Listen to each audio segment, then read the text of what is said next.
Fala galera, nessa aula a gente vai falar de um dos assuntos mais importantes na hora que a gente constrói algoritmos, que são os condicionais.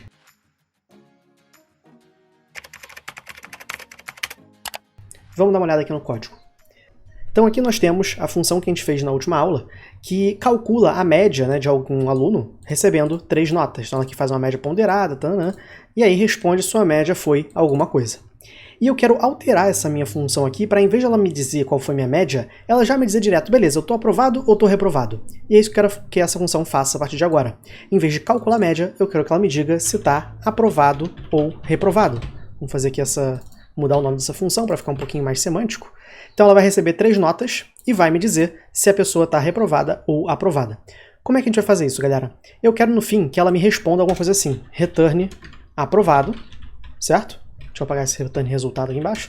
Eu quero que ela me retorne aprovado ou me retorne reprovado. Só que, botei o ponto e vírgula aqui dentro, deixa eu botar aqui fora. Só que eu só quero que ela me retorne aprovado caso a média seja maior ou igual a 7. E eu só quero que ela me retorne reprovado caso a média seja menor que 7. Né?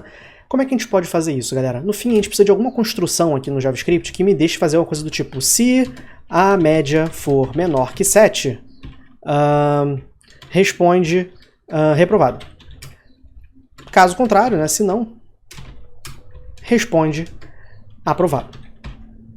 Então é essa construção que eu quero fazer aqui, pensando no algoritmo semanticamente. Como é que a gente faz isso usando a sintaxe do JavaScript? Responder reprovado e responder aprovado a gente já sabe, são esses códigos aqui de cima. O que a gente não sabe é fazer essa construção aqui, ó, se a média for menor que 7 ou caso contrário aqui embaixo. Como que a gente faz isso em JS? A gente vai usar, galera, uma construção do JavaScript chamada if-else, que é comum aí em várias linguagens, tá? Então a gente pode colocar aqui if, e aqui dentro alguma condição, que daqui a pouco a gente fala dela, e aqui o que a gente quer que responda. E se não, no else, o que a gente quer que aconteça caso contrário. Ou seja, se isso aqui for verdade, faz isso. Agora, se não for verdade, isso que eu coloquei aqui em cima, então faz essa parte aqui de baixo. Isso que a gente vai fazer agora. Por exemplo, eu posso verificar se a média que está aqui em cima, que é essa variável média, que guarda o valor calculado da média, se ela é menor que 7. Como é que eu vejo se a média é menor que 7? É bem direto. Eu posso fazer aqui if média menor que 7. Então, se média menor que 7, aqui dentro esse código vai ser executado, entre essas chaves aqui. Caso contrário, ou seja, se a média for maior ou igual a 7, de 7 para cima, então esse código aqui vai ser executado. E assim a gente começa a conseguir controlar o fluxo do nosso programa. Vamos lá, aqui eu quero que responda reprovado. O que é responder reprovado? É esse código que a gente colocou aqui, ó, responder, retornar, reprovado, certo? E o que é responder aprovado? É esse código aqui em cima que a gente tinha colocado, return aprovado. Então apagando isso aqui e executando essa função, tá lá, aprovado, porque eu tive média 7, né? Se eu mudar aqui, se eu baixar minha nota, por exemplo, aqui para 5, tá lá, reprovado, porque agora minha média está abaixo de 7. Show de bola? Então, é um if, uma condição qualquer aqui dentro. Depois a gente vai explorar melhor que comparações você pode fazer aqui. E aí, os returns dentro aqui do if e do else. Show de bola? Só aprofundando um pouquinho aqui, você pode, tá? Não tem problema nenhum. Se você quer fazer alguma coisa, quero só fazer alguma coisa se a pessoa tiver sido reprovada, mas não quero fazer nada caso contrário, você pode tirar esse else, vamos dizer assim. E você pode ter um if sem nenhum else, tá? Sem problema nenhum. Isso aqui só vai acontecer caso a média seja menor que 7. Se não for, ele vai continuar a execução do código embaixo sem nenhum problema. E o contrário também é verdadeiro. Se eu quero fazer mais do que uma condição aqui, por exemplo, supondo que exista o caso da pessoa ficar entre, vai para a prova final, né? Ficou entre o reprovado e o aprovado ali. Então, se a média foi menor que 7, vou mudar aqui para se a média for menor que 5. Se a média for menor que 5, a pessoa vai reprovado direto. Agora eu quero adicionar mais um caso aqui, e eu posso fazer isso usando um recurso chamado else if. Deixa eu tirar essa outra chave aqui. Então, se a média for menor que 5, retorna reprovado. Agora, else if a média for menor que 7, ou seja, não é menor que 5, ou seja, é maior ou igual a 5, não é menor que 5, por isso aqui tem um else, então não é menor que 5, mas pode ser ainda entre 5 e 7, né? Então se a média está abaixo de 7, aqui vai ser o caso em que está entre 5 e 7. Então, por exemplo, eu posso retornar prova final. E por fim, caso nem seja menor que 5 e nem seja menor que 7, é sinal que é maior que 7, então aprovado. Né? Então o último senão aqui. Vamos rodar aqui. Aqui eu estou de prova final, porque eu fiquei com média 5, né? Mas se eu abaixar aqui minha nota, abaixo de 4, abaixo de 5, está lá reprovado, e acima de 7, 7 para cima, aprovado. Show? Então nós temos aqui um cálculo de média, um if, que tem tanto uma condição inicial aqui, né? Quanto uma condição intermediária, quanto uma condição final. E aí vai entrando de acordo com qual condição que fica verdadeira aqui. Show de bola?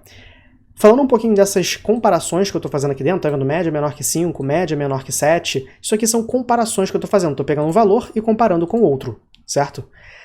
Isso aqui, pessoal, existem vários comparadores que a gente pode usar aqui. Os mais comuns, né, são os comparadores de maior, menor, igualdade, diferença e por aí vai. Vou colocar aqui embaixo, né, no compilado vai estar direitinho para vocês, mas colocando aqui embaixo nós temos um comparador, por exemplo, média maior que 7, né, é maior. Ou média maior ou igual a 7, seria esse maior com o igual do lado.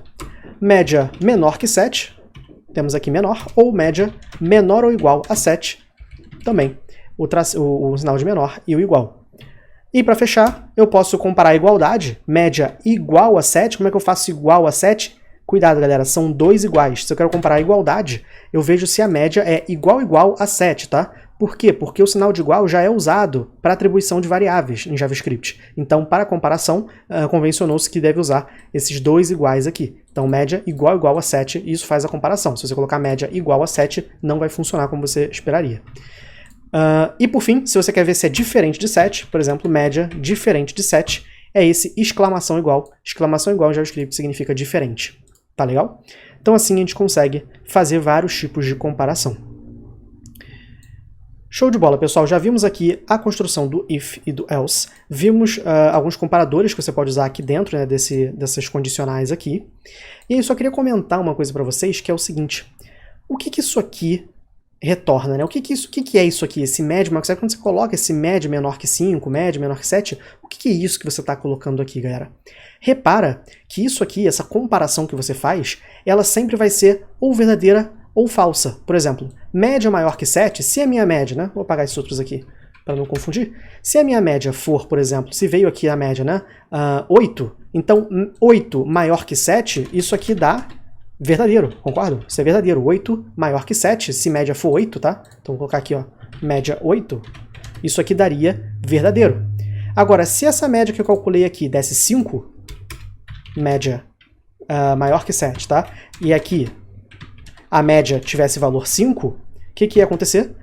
5 é maior que 7? Não. Então isso aqui é falso. E repara o seguinte, pessoal. Quando eu faço essas comparações, no final das contas, o que sai daqui, ó, o que sai de uma comparação dessa é verdadeiro ou falso. Ou isso aqui é uma verdade, ou isso aqui é uma mentira. Ou isso aqui é verdadeiro, ou isso aqui é falso. E em JavaScript e na computação em geral, isso é um assunto muito mais amplo do que só JavaScript, isso é tão importante na computação saber o que é verdadeiro, saber o que é falso, né? Quando você faz programas, o tempo todo você precisa tomar decisões, então saber se uma coisa é verdadeira ou falsa é muito importante. Tem um nome, e esse nome que a gente dá na computação de forma geral é booleano, tá? Então, valores booleanos são valores verdadeiros ou falsos. É só isso que um valor booleano pode ser, verdadeiro ou falso. Em JavaScript, a gente consegue representar esses valores booleanos usando umas palavrinhas do JavaScript reservadas dele, chamada true ou false. Então, o que sai daqui desse média maior que 7 é true ou false. Beleza? Verdadeiro ou falso, dependendo de qual valor que estava aqui em média. Show de bola? Inclusive, se a gente fizer aqui, né, por exemplo, um if, né, se eu fizer, eu posso usar esses valores true e false livremente aqui dentro. Se eu fizer, por exemplo, um if true, ou seja, se verdadeiro, isso aqui é verdadeiro, é sempre verdadeiro, né? Não tem nenhuma comparação acontecendo aqui. Então, se verdadeiro, esse if aqui sempre vai executar. Mesma coisa que se eu colocar aqui um if false, isso aqui nunca vai executar, porque nunca vai ser verdadeiro. Beleza? Então eu posso usar esses valores de forma livre aqui no JavaScript, posso inclusive colocar em variáveis, tá? Eu posso chegar aqui e fazer, olha, quero fazer aqui um let aprovado igual a true, e aqui if aprovado, se isso aqui for true, né, sempre vai ser true, e aí sempre vai entrar aqui no if. E por aí vai, posso também botar um false aqui, e aqui vai ser false, e aí nunca vai entrar nesse if. Mas aí você pode estar se perguntando, mas Pedro, por que eu iria colocar, né, um true ou false aqui na mão, marretado aqui dentro de uma variável, se eu já sei que é true aqui, por que eu só tirar esse if? Eu quero botar um código que sempre vai executar, é só eu tirar o if, né? Pra quê? Isso é útil, galera, porque muitas vezes isso deixa o seu código mais legível. Por exemplo, se eu quero saber aqui se a média foi menor que 5, por exemplo, vou fazer aqui embaixo, apagar aqui, na verdade. Se eu quero fazer aqui um if, média menor que, sei lá, média menor que 7. Tá? Aqui eu estou fazendo essa comparação aqui dentro do if. Eu poderia pegar, e lembrando que isso aqui sempre me retorna true ou false, eu poderia pegar o valor que volta dessa comparação e colocar numa variável. Por exemplo, let, deixa eu voltar aqui que está usando minha indentação. Posso dizer aqui, reprovado vai ser média menor que 7. Ou seja, se média for menor que 7, isso aqui vai retornar verdadeiro, então reprovado é verdadeiro. Então posso fazer aqui if reprovado. Isso vai deixando o nosso código um pouco mais legível. Repara, aqui a gente primeiro decide se a pessoa está reprovada ou não, e aqui a gente vê se caso ela esteja reprovada, a gente faz alguma coisa. Né? Então, conseguir colocar valores booleanos, né, valores de comparação, dentro de variáveis, ajuda muito a deixar nosso código mais legível e mais fácil da manutenção. Show, pessoal? Então, nessa aula a gente viu aqui esse resumo de condicionais.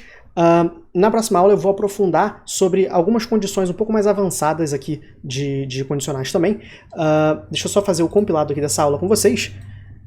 O que a gente viu, né? A gente viu então que quando a gente precisa fazer um se alguma coisa, fazer tal coisa, e aí se não fazer outra coisa, a gente pode usar essa construção do if, do JavaScript. A gente viu que o if ele pode andar sozinho ou pode andar acompanhado com o if-else. Né? E vimos também que o if e o else podem ser complementados com um else if, que faz ali um senão no meio com outra condição.